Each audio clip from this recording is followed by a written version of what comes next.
Ready to go. Well, thanks everybody for joining us. We are so appreciative of the collaborative effort here with Team Rehab and Stubby to work in partnership to present a webinar that I think is so exciting in our industry. You always see these types of procedures referenced and testing referenced in the handling of workers' compensation claims. And whether you're an RN or a claim professional, I think it's really critical to really understand what that shows, so you know how to handle things going forward. So for those of you who don't know me, I'm Carrie Zarati. I'm with Stubby Case Management. We are an employee-owned case management firm. We're located throughout the country, headquartered in Minnesota. We have been in operation 38 years, and really proud to be employee-owned. So we appreciate the partnership. It's nice to see some of our nurses also on this call. So thanks for being here, guys. I am going to turn it over to Team Rehab and their expertise on this topic. So Amanda, take it away. Thank you so much, Carrie. And we are just absolutely thrilled to be putting this together for everyone today. And Victor and Claire have worked really hard on the content. It is going to be a wonderful, wonderful webinar. And Carrie, thank you so much for the opportunity to present to your nurse case managers and everyone that has joined us today, and especially on the great topic. I handle the business development for Team Rehab on the physician side as well as the work comp side. So just to give you a little background on Team Rehab, we are also employee owned as well. So all of our clinic directors of our 8 clinics own a portion of their clinics, which makes us different than some of our other competitors. But when we talk about patient outcomes and patient care, we truly, truly believe that. We believe that we are an extension of you, of our physicians, of anyone that sends us a referral. So being employee owned is obviously wonderful. All of our clinic directors have the autonomy to run their practice the way that they want to. So if any of you have ever stopped in to a Team Rehab location, they all look very different, but the foundation is the same. Patient outcomes, manual therapy, spending time with the patients and doing what is in their best interest. So thank you so much for joining us. I am now going to turn it over to Claire and Victor. Claire is our clinic director at our Racine location, and Victor is our clinic director of our West Dallas location. Hi, everyone. Yeah, my name's Claire. I'm in our Racine clinic. And I'm Victor. So our presentation today, we're going to open up the presentation here. There'll be a time for questions at the end. Just let us know when. So I'm going to share my screen with everybody.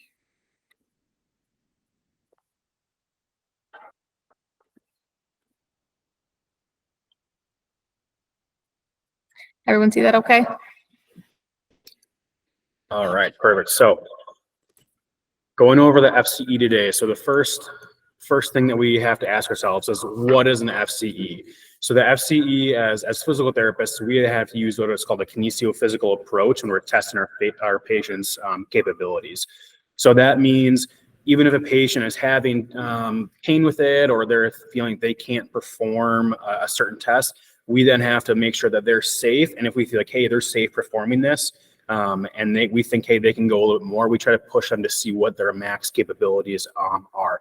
And that's with all of our lifting, testing, range of motion, everything that's going to go over the course of our FCE that we're going to go through today. So looking at Wisconsin State Legislature for what an FCE is, I think the most important piece of this is those bottom 2 bullet points. So kind of what I just went over in that previous slide is what are those patients with permanent activity restrictions and capabilities, and then also specifically to see what can they do to perform a specific job. And so as we'll learn today, there's a couple of different types of FCEs that we can go over, kind of depending on what the patient's looking for, what they're getting sent here for, and what the patient needs to be able to perform kind of in their everyday lives or as part of their job. Alrighty, so our indications for an FCE, there's a few different reasons for this. The biggest one I would say is if you're seeing a degree of plateau of progress during their formal PT, this also can include work conditioning as well. This is pretty easily indicated from our end as a physical therapist and things that we send over to you guys in a degree of a percentage of job duties being met on an OcuPro functional progress note during a more traditional therapy or conditioning program. Another one would be if subjective complaints maybe are not matching what's being found objectively, and you really want to try and kind of niche out that subjective and really find out where is that kinesiophysical line being drawn right now. Another one is kind of when a patient is demonstrating a loss of function that is going to result in difficulty to return to their previous job demands. And that kind of leads to the next one, which is if you're determining function for job retraining based on what the injury may have been. So, that being said, there are also a few types of FCEs. So we have three primary ones that we'll do here at Team Rehab. The first one's going to be a job-specific FCE. This is going to be looking specifically at what their current function is versus what their job demands are. So we're really doing tests and measures that are going to be indicative of job duties that they would do and their injury itself. So we're looking at what are that job duty and testing them based on that. The other major one we then tend to see is a baseline. This is when we're going to look at all movement function across the spectrum and looking at kind of what job duties are possible long-term. Typically, a baseline is done when we're kind of looking at that job retraining to figure out kind of what else they can do maybe outside the initial scope of their previous job demands. The last one's going to be disability. This is testing that can be completed if long-term disability is going to be indicated based on the exam, and we're looking at potential kind of disability benefits. So, alrighty, I know we've sent out a questionnaire to you guys, and one of the big questions we had is kind of when is an FCE to be completed, and then especially when is it not to be completed? So a big one that we tend to find is when a patient has not yet met their maximum healing potential. Again, this is pretty easy to see on that OcuPro functional progress note. If they're kind of still making those kind of gains, then they haven't quite hit that maximum healing potential. Another good example is when we have active post-operative restrictions. So if a patient has a restriction from a physician of a 15-pound weight limit, we need to have discussion with the physician to talk about whether or not that is a temporary restriction or kind of if we can kind of test through restrictions to really find out where that limit is. And that's just it's going to have to be a discussion between the physician and the care team on whether or not that's a hard restriction or not. Another one that's a bit of an asterisk is if they're using a wheelchair or an assistive device of some sort. This could be completed with an FCE, but definitely discuss with the care team on whether or not it's an appropriate test to be done depending on the patient's injury, et cetera.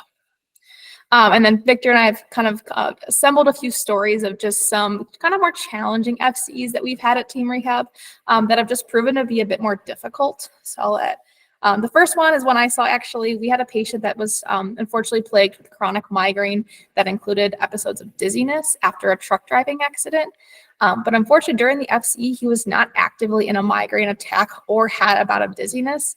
Therefore, his testing just kind of came back inconclusive because the symptoms he was having was very episodic and he just wasn't in an episode.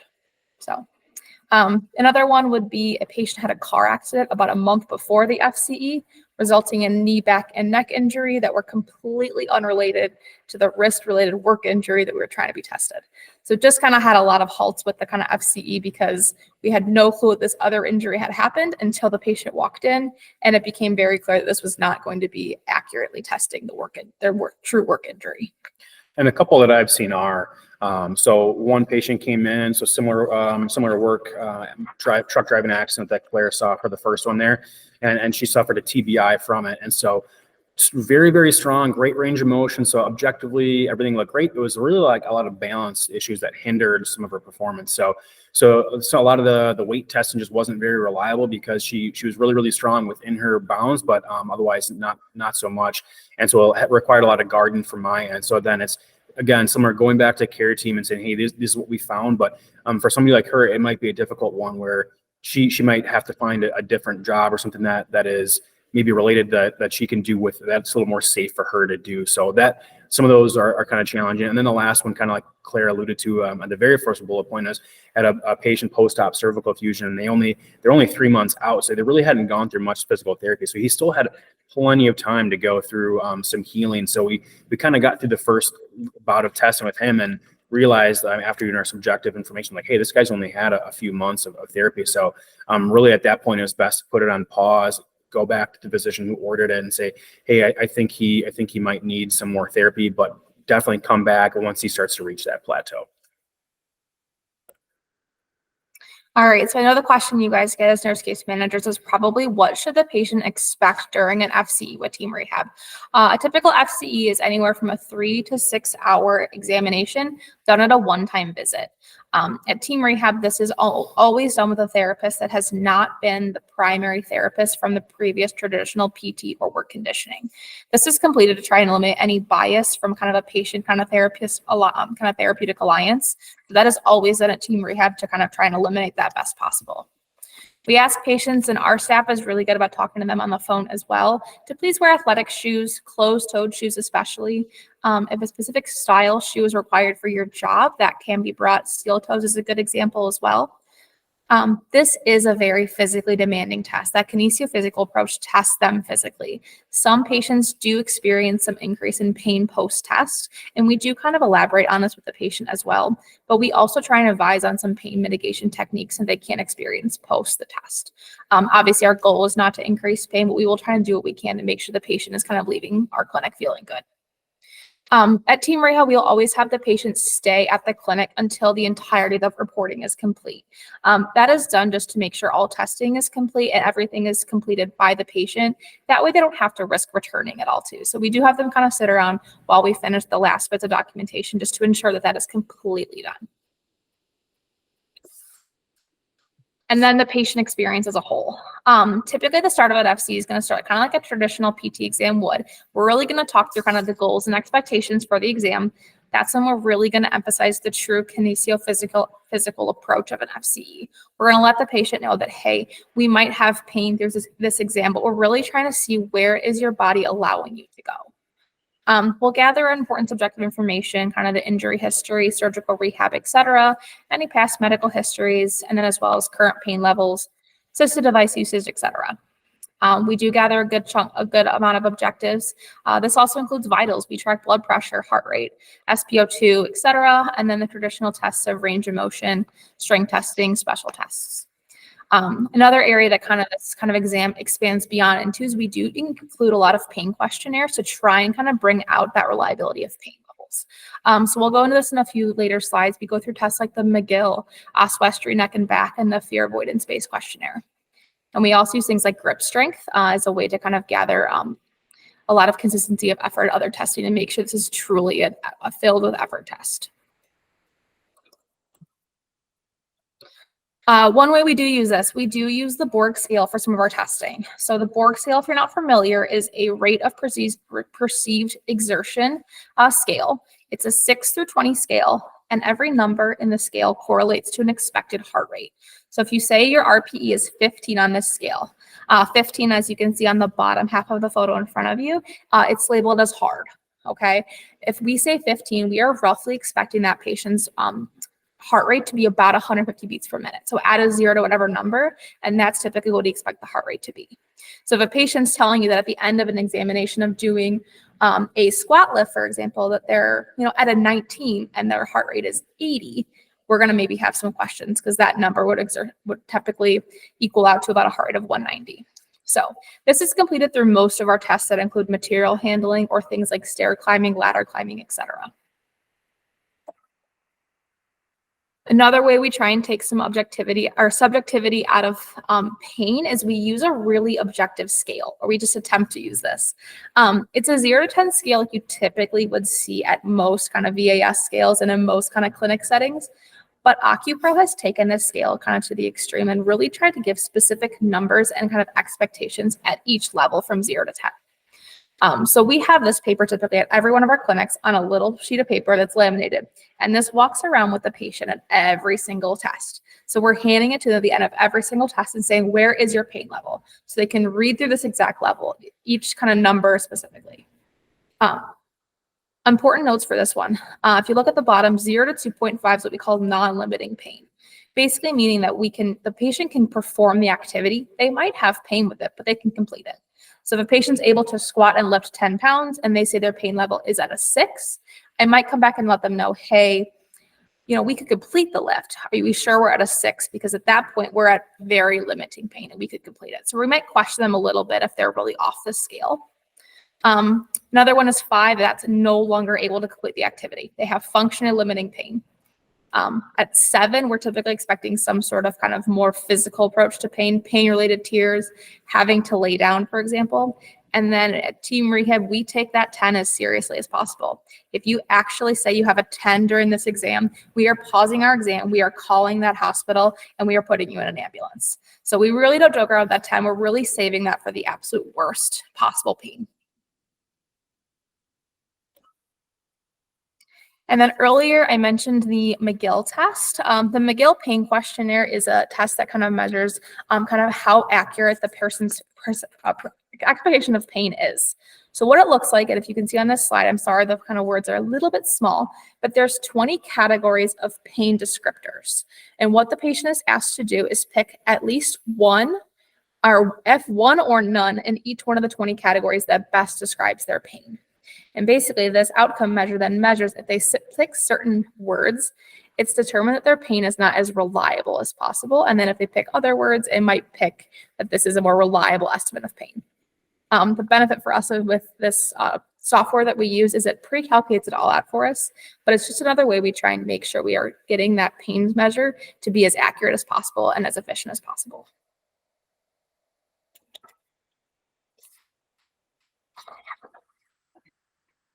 All of that's going to tie back into what we call reliability of pain measures and consistency of effort.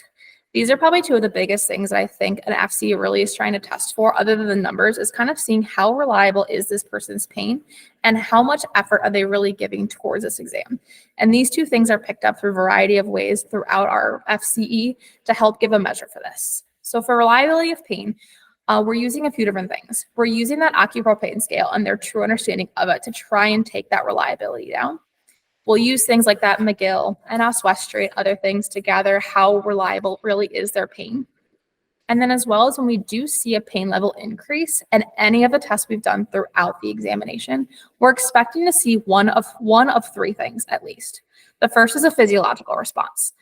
After every single examination, we are checking that patient's heart rate. If they say their pain goes from that 2 of 10 to that 5 of 10, we'd expect to see their heart rate increase by at least 8 beats per minute within that 8 to 10, 12 seconds after the end of that measure. If we're not seeing that, we're going to start maybe questioning that a little bit.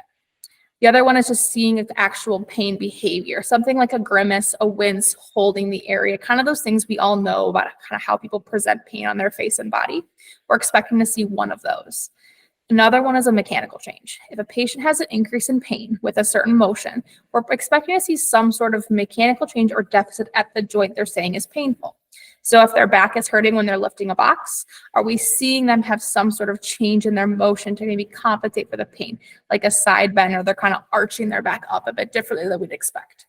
So we typically want to see one of those things at minimum to kind of corroborate that increase in pain that they're stating. Alongside of that is consistency of effort. There's a few tests and measures we're going to do throughout the examination of the FCE to determine how much effort are we really giving in this exam. So for example, we're always going to ask 2 questions of each patient. And this is more so asking the therapist of what they've kind of seen of the patient. One of which is the client demonstrating a range of motion inconsistency from 2 or more functional tests compared to that objective gathering. So if a patient has a range of motion of shoulder flexion of 90 degrees actively when we measured range of motion, but then you see them be able to lift 10 pounds overhead, we're going to call that a range of motion inconsistency because those just don't match up, obviously.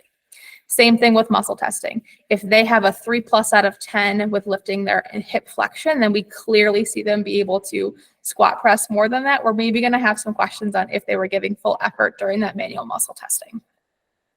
Grip strength has a great correlation to consistency of effort. Typically, we want to see a really nice bell curve through that. And if we're not seeing that, it can tend to show that effort might not be 100%. And a few other things like, are we seeing the correct effort given to see certain tests being higher than others? So for example, our powerlifting is going to be the biggest lift of the group that we'll demonstrate later. It's kind of that big lift of a box from the ground up. We typically would expect that number to be higher than what the patient can lift with just one hand, because obviously they have two hands helping them. And the last thing we'll look at that effort test is going to be, does that heart rate and that Borg scale, that rate of perceived exertion, correlate? So like the other slide, if we're seeing someone say that they are a 17 out of that 20 scale, equating out to 170 beats per minute, and their heart rate's maybe only at 80, we might wonder if they're really, how consistent that effort really is. So then we start to really get into the bulk of what we're testing for the FCE. So a lot of that is set up, and we're kind of taking note of that throughout the FCE with all of our testing. But then we have kind of broken down in a couple different categories for the actual like physical testing once we get through our objective range of motion and strength testing. So we get into non-material handling, material handling, and then anything that's like a job specific task that maybe is not captured within our normal testing that we do otherwise. So non-material handling is something that is not requiring your weight. So it's just the person performing any sort of activity. So those things might include bending, squatting, reaching at shoulder height, overhead, and then also includes any walking, crawling, kneeling. And then there's some more infrequent job tasks that maybe like we're only working with a certain population where they're doing some sort of sustained squatting or sustained kneeling. And that we kind of tease out once we're doing our job assessment to see, okay, what does this patient have to do? And then we get into our material handling. That is that squat and power lift like Claire talked about. And that usually involves us carrying a box, lifting a shoulder or lifting the box at shoulder or overhead, and then carrying and then push or pulling in a sort of sled or a cart that we have in the clinic. And then again, that job specific is anything that might be not captured by the non-material material handling. So for example, think like a firefighter who maybe has to carry a hose over like a ladder, or try to get some weight carrying up a ladder, something a little more specific, and that's usually a little more unique to that job. And then, so this is kind of like a mock FCE like example to see what does a subjective setup look like. So we try to get this history of a patient. So here we have Mr. Flintstone, who's got this low back pain going on. He's been through PT, surgery. He's 6 months out of recovery. And then for the medical team has decided that, okay, they've reached their maximal healing and looking to get back to work. What can this patient do? So then we try to get from the patient, all right, what are the things, if they've been back to work, what are things that they've been having difficulty with? And then that kind of, again, gives us an idea of what things might be more challenging for them throughout their FCE. So these job demands, so we'll go over with the patient, what they have to do. It's really helpful. We can get this from a combination of a variety of different ways.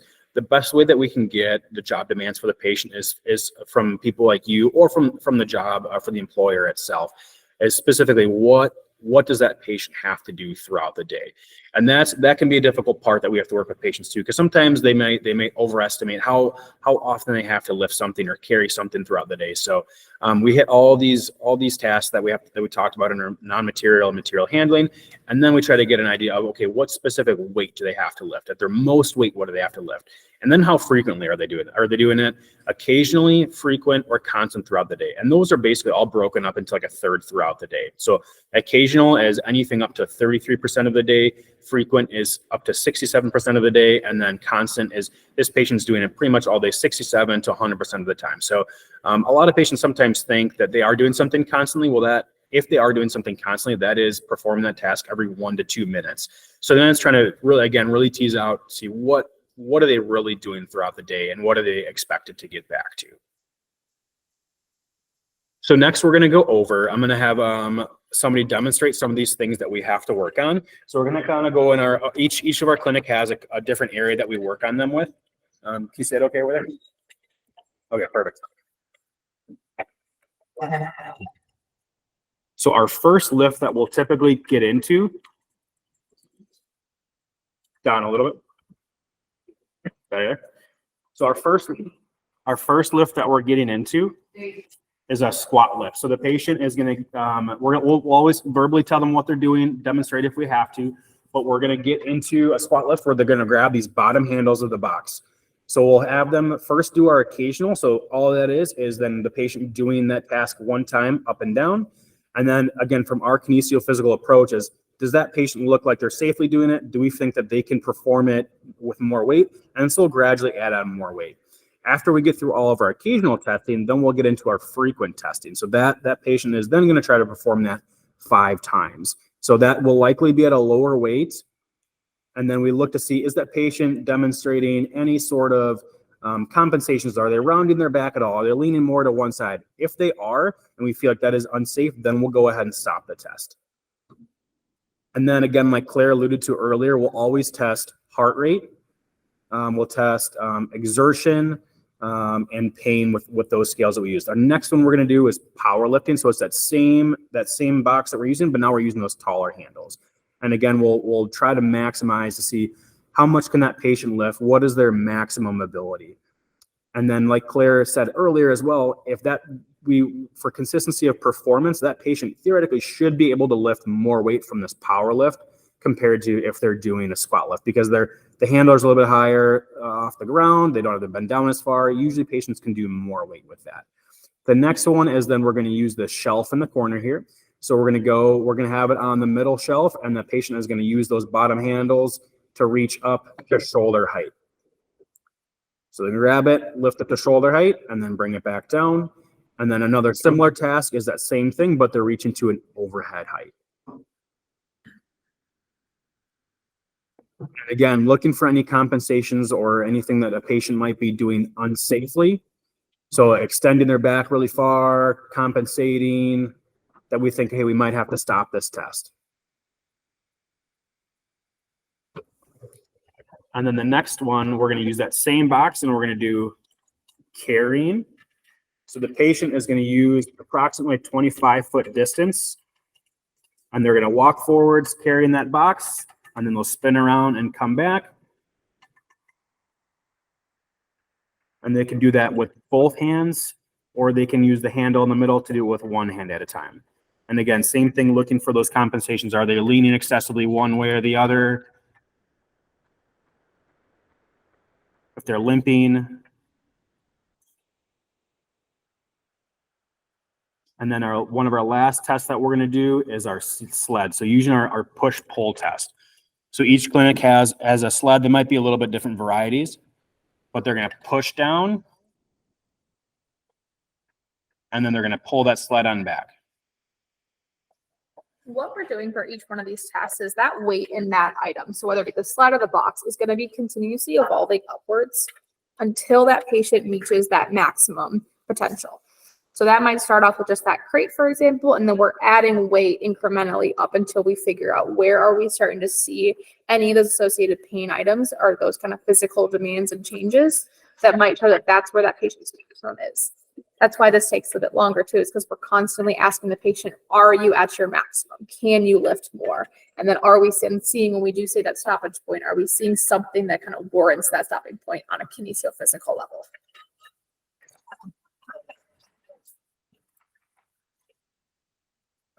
So then throughout our test, we're looking for these different Waddell signs. So these different signs might be something that we see early on during our objective range of motion. And then we're kind of comparing them to see what our testing looks like. So is the patient during our palpation or range of motion testing for that top one, are they really excessively painful? Like, do they have like an excessive pain response, or a really wide area there where they really shouldn't have that much pain? And it's usually like a light touch. And then simulating, especially with like all of our spine patients, is if we do some light pressure to the top of their head, or we do some simulated rotating where there's actually no rotation happening through the spine. So we're trying to hold the spine and pelvis in neutral, so no rotation is occurring. Do they still have pain with those things? And then the distraction, straight leg raise. So if a patient is laying on their back and they raise their leg up, compared to if they're sitting down and raise their leg straight, do they have pain with one and not the other? And then again, like I talked about earlier, is do they have these big regional disturbances over a widespread area? That doesn't really make sense or correlate with where their pain should be. And then overreaction to examination. So during any sort of the testing, non-material, material, or objective, do they have a really exaggerated pain response to anything that shouldn't really cause that level of pain or what they've reported to us? And that will all, again, kind of factor into what the reliability of pain looks like. And then this is an example of all of our testing that we have. So you can kind of see all those categories at the top there that we talked about. This one is the example of the squat lift. So we'll keep pushing up that range, or that range of weight that that patient can tolerate, and that's going to go under our occasional weight category on that kind of middle left tab. And then that bar graph on the tab is kind of comparing what their physical demand for their job is, and then presently with that orange bar, what they're actually doing for our test. And then just below that, you can see under limiting factors of, again, what that patient was limited and why they couldn't get to that physical job demand. And then that's where our job is to see, okay, what does it look like? Did we have to stop the test because they had a mechanical change? He started rounding his back and it was unsafe for him to continue. Did he have a mechanical deficit where he didn't have the physical strength, the range of motion to get through that perform that task for that given weight? And then just to the right of that are our post-lift diagnostics, where we're looking at our pain rating, and that's using that same chart that Claire alluded to earlier. And then the heart rate, again, should correlate with, usually correlates with an increase in pain. And then this looks at lifting mechanics a little more specifically, and that populates for our OcuPro software into that bottom section there. And that just gives a little more description on what that patient's testing looked like. So did they have good body mechanics? Did it require some verbal cueing from us, and then how much? And then after we did cue them, did they have better body mechanics? Was it still poor? What did that look like for a little better description? And then at the very last tab where they have the pain signs and symptoms, it's looking at, did they have increase in the heart rate? Did they have like true pain behavior? And then again, that kind of factors into what that patient looked like for reliability of pain and for each of the testing. And this is what it looks like. So once we're done with all of our testing, this is part of what populates at the end of us for all of our charts. So did they have consistent effort or inconsistent effort with all of our testing? And this specifically is some of that grip strength. So we have 5 different positions with our grip strength that should see a nice easy like bell curve. So that's that kind of middle one right there. Did they have, what was their grip left versus right, if they're right or left hand dominant? And we do that with all of our testing, whether they're upper extremity injury or not, like Claire said before. That just gives a little more reliability to our tests. And then I think this is one of the bigger pieces after our documentation is complete, is that left pie graph. Is that red on there is going to be basically what's the gap of what their patient's physical demands are for work, and then what they're not able to achieve. So all the yellow is what the patient was able to do, and the red is what the patient is not able to do. Those next 2 pie charts in the middle and on the right give a little bit more information on, was the patient's effort consistent, and was their pain reliable throughout the testing. So the lower percentage of that red is, the more reliable and the more consistent that test is going to be. And then continuing on there, so the 2 areas that I have the yellow arrows in are kind of what that patient was able to do. So it can, again, all the testing goes into our system, and it populates out the different job demand categories that exist out there. And so for this patient, for example, the patient was able to complete what's in our medium physical demand category. And then the bottom area there is, what does their job require of them? So when we are filling out those job demands, that's what's taken into account. So this person has to perform at a heavy demand, but they're only able to perform today at the FCE at a medium job category. And then this is another table of what our job demands look like, kind of in this middle column right there. And then the one on the left is what were they able to perform for all of our weights, for our occasional and frequent lifting, so for all of our material and non-material handling. And then the column on the right there gives us a good description of an easy yes or no. Were they able to meet those demands for the job that they have to perform? And then this last one here gives us this information on what their physical abilities are. So this is what will get sent out to the referring physician for them to be able to make the determination of what they can get back to. So all those charts that we just looked at before is kind of what gets sent out in our final report to help make that determination.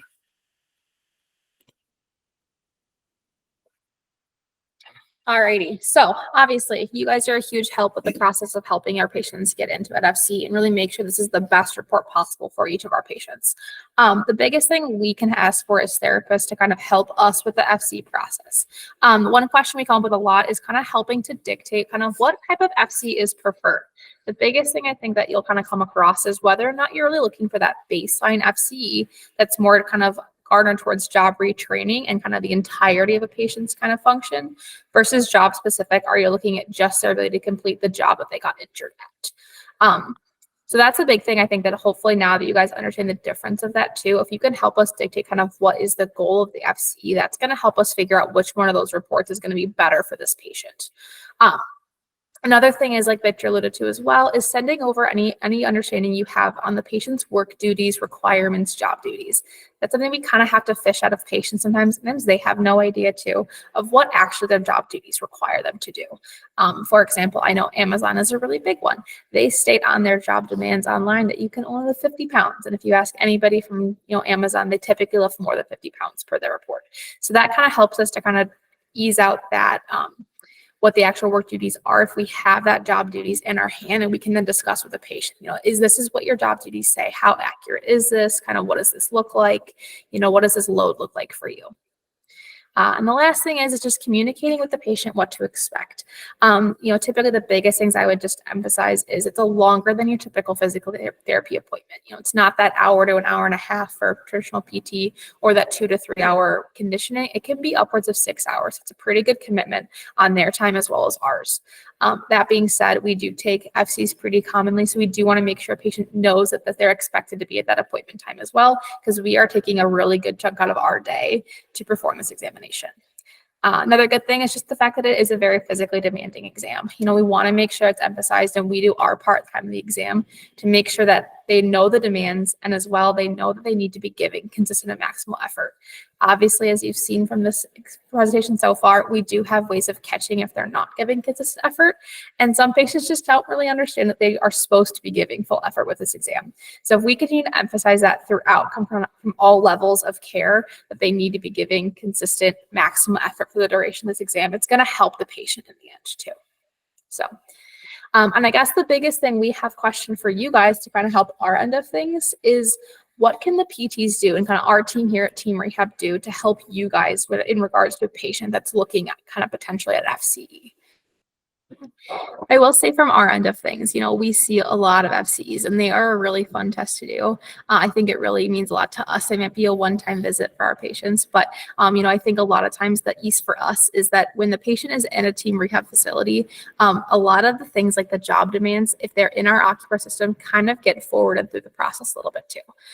Especially with the kind of, there is a lot holding on this exam. When they come to Team Rehab, we do find it a little bit easier if they've kind of already been kind of with us. They're a little more comfortable with the clinic as well. They kind of know the vibes a little bit. They at least are familiar with the therapist. They've seen them around the clinic a little bit. That makes it a little bit more comfortable of a setting. We do see, people from all over kind of through FCs that have been at therapy with Team Rehab. They've done it, outside of our company too. So there's a large variety of people that are in need of this too. And it can be really beneficial to the patient in kind of their process moving forward, to really make sure that we are finding the best outcome for them. We are finding the best potential job duties for them, and really making sure we increase their function as much as we can. So anything else you have? No, I think that's it. We do, I think on the next couple slides, we do have a picture of all of our locations. And so we do have the capability of performing FCEs at each of our clinics. And like Claire said too, we all do work conditioning at those clinics. So usually at those work conditioning evals, we do our job demands analysis at that point. And then the patient has a good understanding of what to expect at the FCE. So they go through the conditioning already. They're pretty familiar with all the non-material and material handling. And then like I said, it populates through. So it does take off quite a chunk of time when we do that FCE, which is beneficial for the patient as well. And every one of our clinics has multiple therapists that are FCE trained as well. So we talked earlier that an emphasis that we have is to make sure that your FCE therapist is not a therapist you have seen for traditional PT. Like I said, to eliminate that bias. So every one of our clinics has multiple PTs that can do an FCE, which helps that as well. So. Claire, this is Carrie Zarati. Yes. My background before Stubby was claims. So what information can the claims folks provide to you on the job? Do you look at job videos, job analysis? Do you just look at a written job description? What information can the employer or the claims professional give you? Honestly, I think the more the better. There's a lot where we walk in, we don't really have much. We have to go off exclusively what the patient can tell us. So the more information we have from the claims office or the employer or anybody that can help us make this as specific as possible to this job duty, that's always encouraged. We typically say if something like job demands, or even if that case video or photo of like the job space is great. I would tend to say I prefer that as soon as or far as in advance as possible. That way, in case I can say, hey, we've got to figure out a way to maybe test a job task they do. It might take some kind of figuring out on Victor, and I say, how can we set that up in a clinic setting that maybe isn't a factory? So those kind of things are super helpful and a little bit in advance. That way we can kind of work through and try and make it as specific as possible. So if you can get that to us, fantastic. Does that answer your question, Carrie? Yes, absolutely. Now, a lot of times the functional capacity evaluation, if it's happening at the end of a healing process, it really then lends itself to permanent restrictions, permanency rating. And so the attempts to make it as accurate as possible for whether it's our nurses involved or a claim professional, I think is really critical. Yes, I would agree. I think Amanda is going to close us out. Yeah, are there any more questions or even feedback, anything that we can help before we close out? Well, here is all of our information. Thank you everyone for joining us today. I will follow up with an email. We have recorded this today, so I will include that. I will also include just some sample of the OcuPro notes that Victor and Claire have gone through as well. Oh, here we go. How long will it take to get the official report from you? So what we'll do is the report is typically finalized on the day the patient comes in. So like I said, we'll usually keep the patient there until that report is finalized. So you will have it in your mailbox within approximately 12 to 24 hours after the exam is done. So, and we'll typically send it to the physician as well, but that's set out very quickly afterwards. Hopefully that answers your question, Jacqueline. Yeah, good question. So like I was saying, I will send out all the samples of the OcuPro notes that we went through today, as well as the recording of this for you to view at your leisure. And if there are, okay, great. Now we're getting some questions. I love this. Can you see that? Is there any difference between an FCA or an FCE?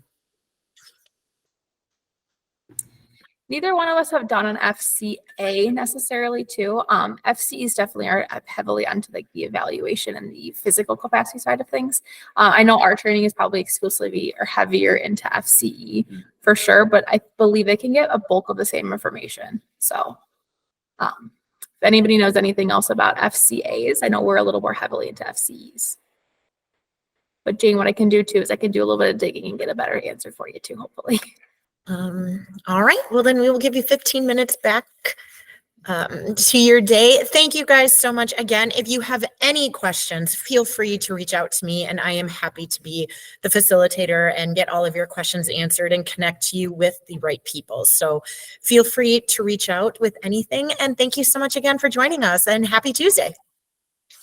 Thank you so much, guys.